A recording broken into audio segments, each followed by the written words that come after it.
David and Lisa Morgan appeared to be the perfect couple.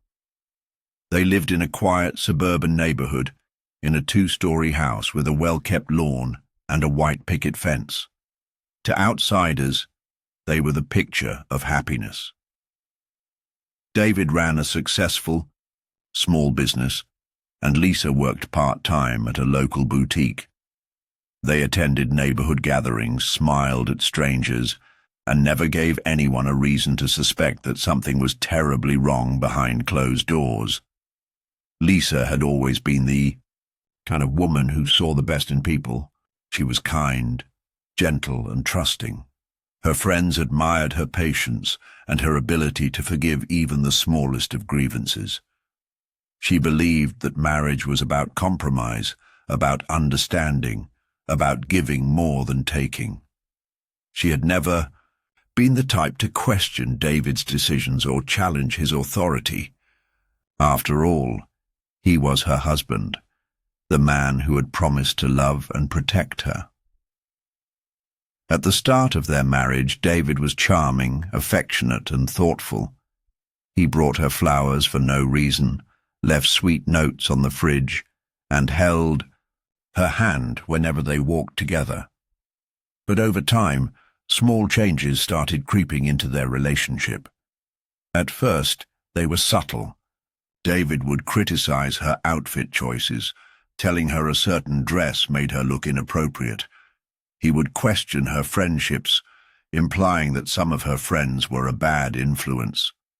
Whenever she wanted to visit her parents, he would make excuses, saying he needed her at home or that traveling wasn't safe. Lisa dismissed these moments as signs of David's love. He just wanted to protect her, she told herself. He cared about her well-being. She convinced herself that his possessiveness was a form of devotion, not control. But as the months passed, his behavior became more restrictive. He started monitoring her phone calls, asking her to check in constantly when she was outside. He insisted on driving her to and from work, making sure she was always under his watchful eye. He started choosing her clothes for her, telling her how to wear her hair, deciding who she could and couldn't talk to. The first time he raised his voice at her, it startled her. The first time he grabbed her wrist too tightly, she told herself it was just a mistake. He apologized afterward, holding her close, telling her he loved her more than anything in the world. And Lisa, desperate to believe in the man she had married, forgave him. Over time, the cycle repeated. His words became crueler, his grip stronger.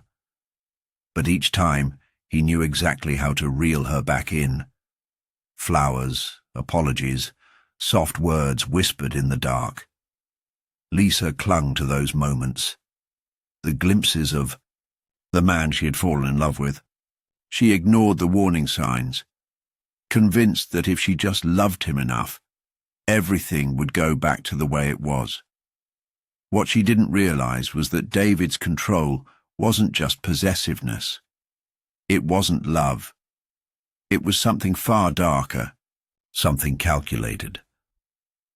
He wasn't trying to protect her, he was breaking her. And soon, she would learn just how deep his cruelty could go. Lisa woke up to darkness. Her head was pounding, her body felt weak, and for a moment she couldn't remember where she was. As her vision adjusted, fear gripped her chest. She wasn't in her bedroom. The walls around her were unfamiliar, cold, grey, and bare. The air smelled damp, heavy with something metallic. She tried to move, but her wrists ached, her ankles sore from the rough restraints that had held her for hours. Panic surged through her as she struggled to make sense of what was happening. The last thing she remembered was having dinner with David. He had been acting strangely that night, more attentive than usual, almost affectionate. He poured her a glass of wine, something he rarely did. She had taken a few sips, enjoying the rare moment of peace between them. Then her head felt light, her vision blurred, and the world faded to black. Now she was trapped in a room she had never seen before, a locked door standing between her and the outside world. The windows were covered with thick black curtains, shutting out any trace of daylight. A camera blinked in the corner of the room, its tiny red light glowing in the darkness. Someone was watching her. Terror sank into her bones as realization set in. This wasn't a mistake. This wasn't some horrible misunderstanding. David had done this to her. The man she had trusted, the man she had loved, had turned their home into a prison. The door creaked open, and David stepped inside. His face was calm, his expression unreadable. He didn't look like the man she had married. He looked like a stranger. In his hand, he held a clipboard, as if he were keeping track of something, marking things down like she was nothing more than a statistic. Then, the nightmare truly began. One by one, strangers entered the room. Lisa screamed, fought, begged for mercy, but it didn't matter. She was outnumbered, overpowered, and completely helpless. The men were faceless monsters, their voices blurred together in a sickening murmur. She lost count of how many there were, lost track of time as the horror continued. When it was over, she was left broken on the floor. David stood over her, watching her like she was nothing more than a piece of property. His voice was eerily calm as he told her the rules. She was no longer his wife. She was his product, his possession, his way of making money. Every day more men came. Some were strangers, others had been invited by David through secret channels. He had built an entire network, a twisted operation that profited from her suffering. There was no way out, no one to call for help. No one knew what was happening behind the walls of their seemingly perfect home. Lisa's spirit withered with each passing day. The woman she had once been faded, replaced by someone who existed only to endure. She stopped screaming. She stopped fighting. The walls around her weren't just physical, they were psychological, unbreakable. And David, the man who had vowed to protect her, had become the architect of her worst nightmare. Lisa's suffering was not just a twisted fantasy of her husband's making. It was part of something much larger, something that went far beyond the walls of their home. David had built an underground network, connecting with men who shared his depraved desires. Some were wealthy businessmen, others were criminals lurking in the shadows. They came from different backgrounds, different cities, but they all had one thing in common: a thirst for power and control over someone who could not fight back. David was meticulous in his planning. He created encrypted accounts, setting up payments through anonymous cryptocurrency transactions. He joined hidden forums on the dark web, advertising Lisa as if she were an object to be rented. He set rules, price lists, and limits, not for Lisa's protection, but to maintain order in his sickening business. Some men paid thousands just to watch. Others bid for the opportunity to take part in person. The more brutal they wanted to be, the higher the cost. Lisa's days and nights blurred together in an endless cycle of horror. She was no longer a person in the eyes of those who entered that room. She was a product, something to be used and discarded. The cameras recorded everything, broadcasting her suffering to an unseen audience. Some viewers paid for live access, sending requests, placing bets on how long she would last before breaking. David was no longer just her captor. He was a businessman, running an operation so well hidden that even those closest to them had no idea what was happening. The house that once felt like home had become a prison, a place where nightmares came to life. Every sound outside, the passing of a car, the laughter of children in the distance, felt like a cruel reminder that the world was moving on without her. No one knew she was trapped. No one knew she needed saving.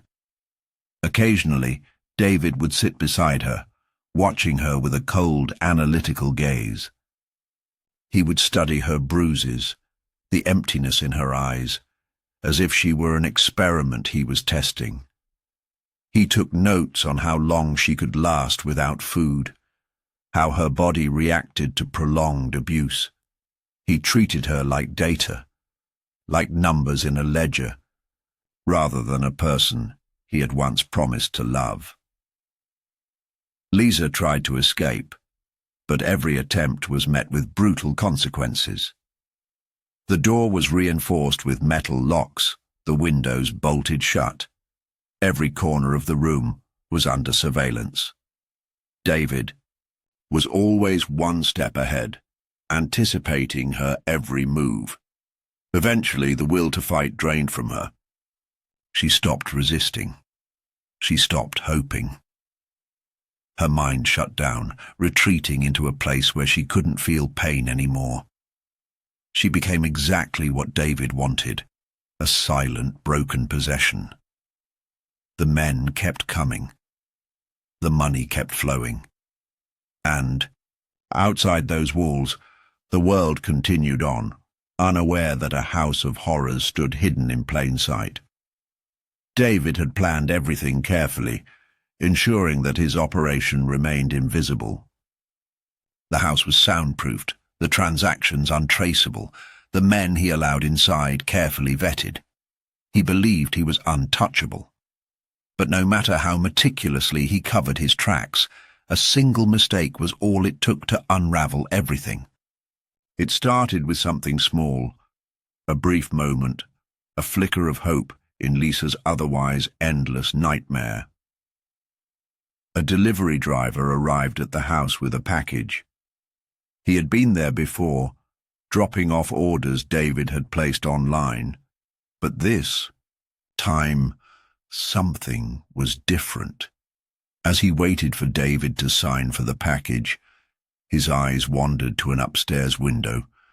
The curtain had shifted slightly, just enough for him to see a shadow, a figure standing just out of sight. For a split second, he saw a woman's face, pale and hollow, her lips moving as if whispering something he couldn't hear. Something about that fleeting moment unsettled him. He couldn't shake the feeling that something was wrong inside that house.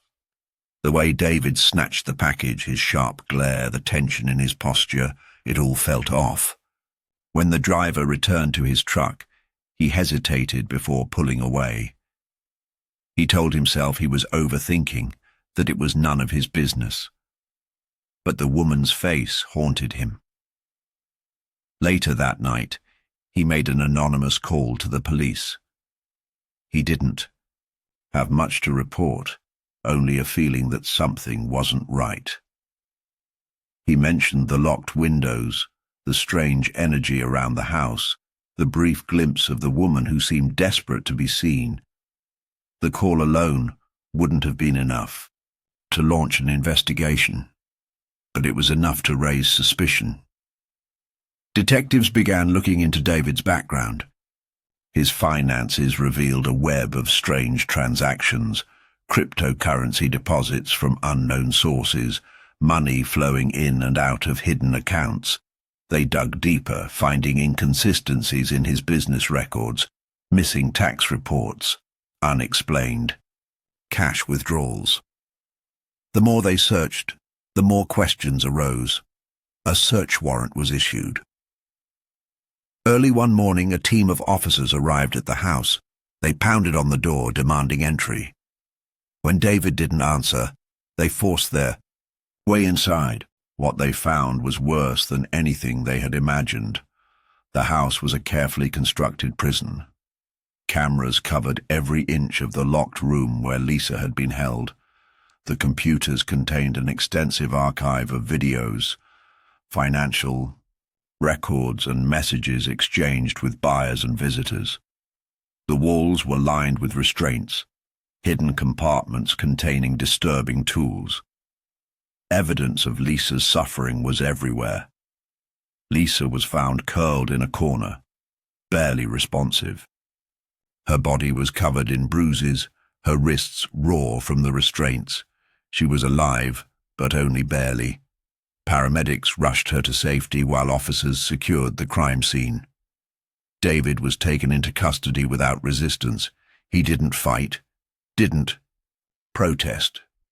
He simply smiled, as if he had been expecting this all along.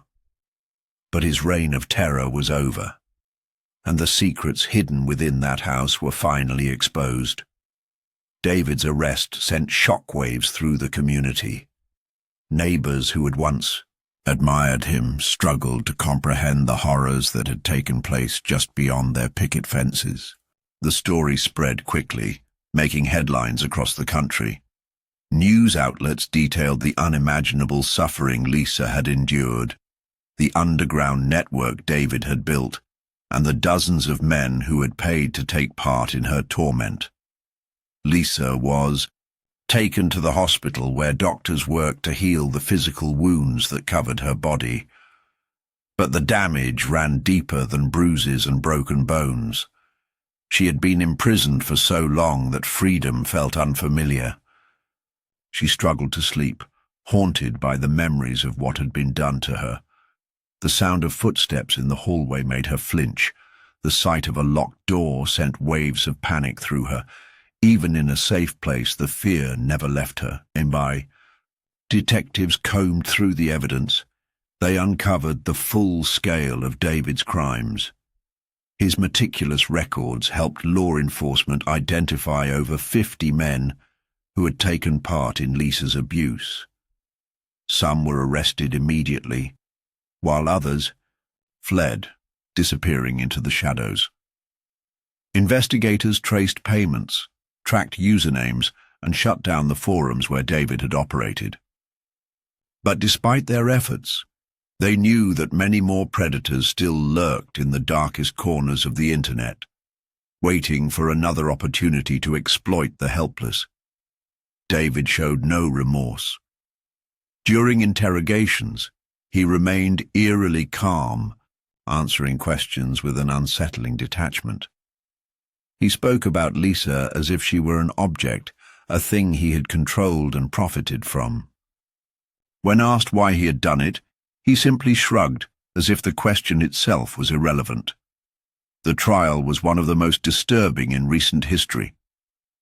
Prosecutors presented video evidence so horrifying that some jurors had to excuse themselves from the courtroom. Lisa's testimony was raw and heartbreaking, detailing the years of manipulation, the moment she realized she was trapped, and the unspeakable things she had endured at the hands of strangers. The defense attempted to argue that David was mentally unstable, that he had been influenced